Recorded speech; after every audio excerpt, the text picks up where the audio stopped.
Election commission ने अपने arguments conclude कर लिए। कल हमारी इंशाल्लाह गुजारिशात होगी। हमें आल्दो अदलिया का बड़ा एहतराम है, अदलिया पे बहुत एतमाद भी है और हम अदलिया से इतनी ही उम्मीद रखे हुए इंसाफ की जितने कि अदलिया से एक रखने चाहिए। हम उम्मीद फिर भी रखते हैं कि इंशाल्लाह इंसाफ का तराजू हमारे लिए एक जैसा होगा। जितने भी ताकतवर हलके हैं, बड़े अरसा से हम एक फिक्स मैच का सामना कर रहे हैं। पीटीआई की क़ियादत या तो अंडरग्राउंड है या जेलों में है और बग़ैर जुर्म के, बग़ैर सबूतों के एक लीडर को तकरीबन 10-12 मरतबा उठा करके बार बार जेलों में रखा जाता है। अदलिया के सामने हम अपने बुनियादी हकूक़ की पामाली बारहा अदालत के सामने ला चुके हैं। कभी कभार खातिर ख्वाह रिलीफ भी मिला है, लेकिन इस मर्तबा जो भल्ले का निशान है ये सिर्फ चंद लोगों का नहीं है, ये पाकिस्तान के 25 करोड़ अवाम के बुनियादी हकूक़ों का मसला है।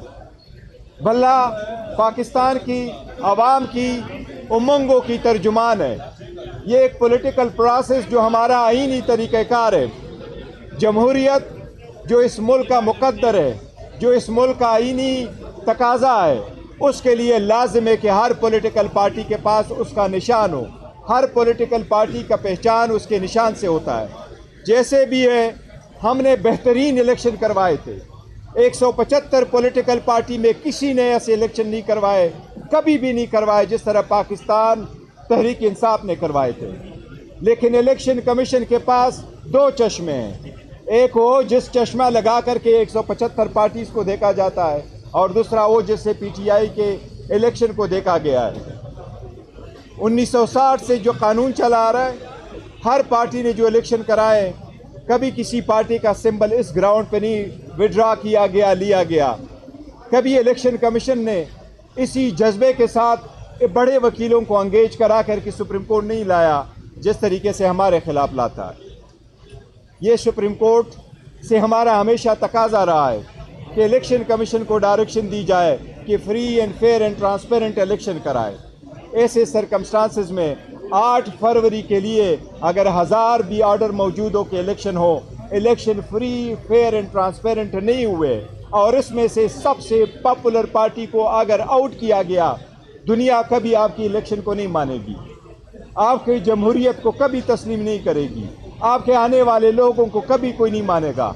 227 पार्टी रिजर्व सीट में से अगर बड़ी पॉलिटिकल पार्टी को आप निकालोगे, 860 सीटों पे इलेक्शन कराने के वक्त अगर आप एक मेजर पॉलिटिकल पार्टी से, हमने जो टिकट इशू कर लिए 850 में से 835 सीटों को हमने इलेक्शन के लिए टिकट इशू कर दिए। अगर इतने लोगों को आप इंडिपेंडेंट करवाएंगे तो आप जमहूरियत का कोई खैर नहीं कर रहे, आप जमहूरियत का जनाजा निकाल रहे हैं। इंशाअल्लाह ताला सुप्रीम कोर्ट से आखिरी वक्त में फिर भी हमें उम्मीद है, सुप्रीम कोर्ट के जैसे भी ऑब्जर्वेशन हो, लेकिन सुप्रीम कोर्ट की आईनी जिम्मेदारी है, आईनी जिम्मेदारी है सुप्रीम कोर्ट की, और इस बेंच से हमें बहुत बड़ी उम्मीद है इंशाअल्लाह ताला कि सुप्रीम कोर्ट हर साजिश का मुकाबला करते हुए इंशाअल्लाह जमहूरियत का बचाव करेगी, जमहूरियत को डिरेल नहीं होने देगी, इस प्रोसेस को रोकने नहीं देगी और इस प्रोसेस में सबको मसावी मौका फराहम करेगी और इंशाअल्लाह हमारा बल्ले को बहाल रखेगी। काजी फाइज हिस्सा ने आर्टिकल 17 और 25 का जिक्र किया, राइट टू वोट और इक्वल अपॉर्चुनिटी का। वो तो इंसानी हकूक़ की बात करते हुए कह रहे हैं कि उसके मुताबिक हर शख्स को हक मिलना चाहिए। आपको लगता है कि आपकी चाहे वकला की पीटीआई की कुछ ऐसी पॉलिसियत थी जिसकी वजह से ये तनाज़ा मामला हुआ, तो सुप्रीम कोर्ट की इस वजह से आपको दे सकती है? नहीं, देखो, हम आर्टिकल 17 पे हम ही रिलाई कर रहे हैं कि पॉलिटिकल पार्टी के बारे में सुप्रीम कोर्ट की अपनी जजमेंट्स है कि अगर पॉलिटिकल पार्टी एग्जिस्ट करती है तो उस पॉलिटिकल पार्टी का राइट है कि उसके पास सिंबल हो, और पॉलिटिकल पार्टी की एग्जिस्टेंस डिसोल्यूशन समझा जाएगा अगर उसके पास निशान नहीं है और वो पार्टी इलेक्शन में अपने कैंडिडेट नहीं उतार सकती।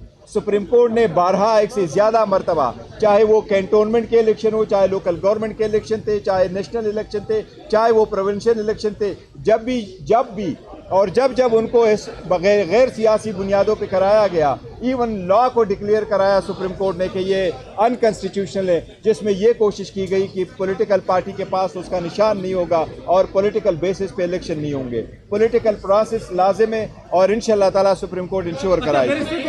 इस्लामी जमहूरिया पाकिस्तान यार प्रेस कॉन्फ्रेंस में अच्छा अभी आपने कहा कि 835 कैंडिडेट को आपने टिकट जारी कर दिए, उससे पहले आप कह रहे हैं कि हमारे रहनुमा अंडरग्राउंड है या फिर जेलों में है, तो टिकट किसको जारी किया आपने? देखिए, हमने वर्कर और सपोर्टरों को किया और अपने जो लीडरशिप है उनको भी अंडरग्राउंड वो सारे इशू कर लिए और इंशाल्लाह फुल पार्टिसिपेट करेगी। और याद रखना, इंशाल्लाह ताला ये हर कोशिश कर रहे हैं और ख़ासकर आउट ऑफ क्रीज भी जा रहे हैं, ये एम्पायर को साथ मिला के जा रहे हैं, लेकिन 8 फरवरी का दिन करीब इंशाल्लाह इनकी हार होगी, ये देख लेना।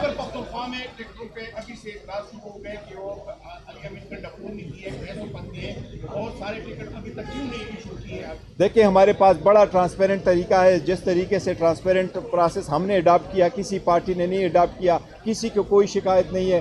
देखो, हमारे टफ सिचुएशन में गुजर रहे हैं, हमने बेहतरीन फैसले किए, इंशाल्लाह ताला सबको एकोमोडेट किया है।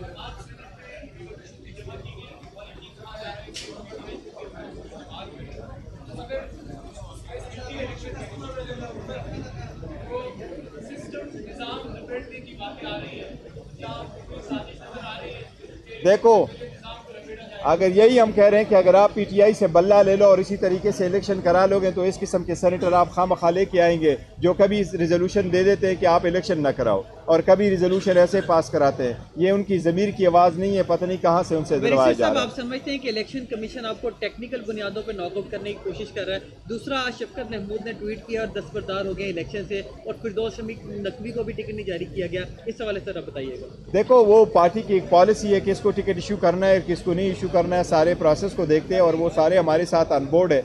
पार्टी को टिकट न देना ये पार्टी का इस्तिकाक है और पॉलिटिकल जितने भी हमारी वो है वर्कर है या जितने कैंडिडेट्स थे, एस्पायरेंट थे जिन्होंने अप्लाई किया हुआ था, जिनको टिकट नहीं मिले, उन सब से मेरी दरख्वास्त है कि जिनको हम टिकट इशू कर चुके हैं उन कैंडिडेट को आप सपोर्ट करें और बाकी सारे जितने भी है वो उसके मुकाबले में या तो विड्रॉ होंगे या अपने कैंपेन जो है वो पोस्टपोन करके हमारे कैंडिडेटों का इंशाल्लाह ताला सपोर्ट करेंगे। तो ये होता रहता है, वो हमारा पार्ट है, वो भी रिगार्ड है। बड़ा केस सारा बताया है अपना।